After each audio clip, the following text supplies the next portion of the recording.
সে তো আশরাফুল নাই, আমার ছোট ভাই কাজে ব্যস্ত, যার জন্য এখন তোমার নিজের সাথে এখন আমরা দুইজন ওই আনারস আমি খুব যত্ন করে রাখছি, পাকা পর্যন্ত যত্ন করে রাখছি। সেই আনারস আমরা নিয়ে আসি, কাটে নিয়ে আসি। আরে চলেন, আরে আছে বাবা, আমার সঙ্গে আসেন না, দেখা যায় দেখছো।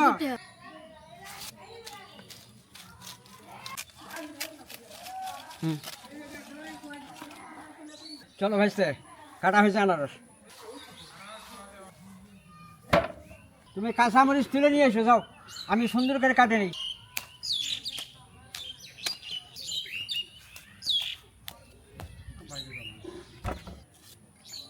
তুলে নেই,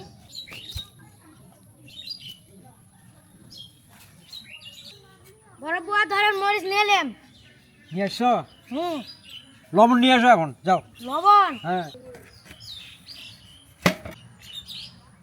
কতগুলো মশলা লাগছে? হাই হাই, এত মশলা নিয়ে এসছো? হ্যাঁ, এত মশলা লাগে? আসলে ধান কাটা নিয়ে ব্যস্ত বলে, আর অল্প কয়েক শতক জমি, আর ধান না কাটলে বলে হয় না। এই প্রত্যেকদিন ছুটি নেই। এখন থাক, তুমি এই মুখেরগুলো ইয়ে করে নাও। আর ভাইরা, দর্শক, আমরা এই ভিডিওগুলো করতেছি, আপনারা একটু শেয়ার করবেন, তাহলে আমরা ভালোভাবে ভিডিওটা করতে পারি। বাবা আব্দুর রহিম, আমি এই মরিচগুলো কাটে নিই, মরিচগুলো কাটা হয়নি।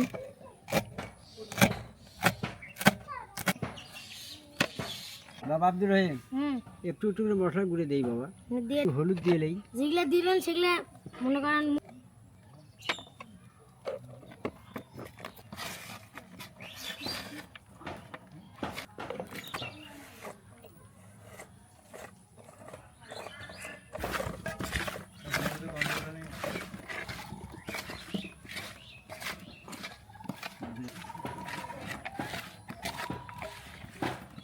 বাবা আব্দুর রহিম, আজকে যে কি যে স্বাদ হবে, দেখে তো বোঝা খুব যাচ্ছে। সুন্দর ভাবে মাখা হলো,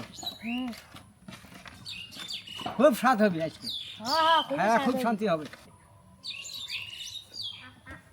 কেমন একটা স্বাদ আছে?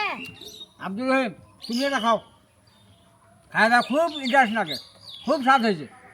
হ্যাঁ, কলজা জুড়ে গেল, সেই স্বাদ আছে। খায় দেখেন। দাদি আমরা খাও, দাদা আমরা দিচ্ছে, খাই।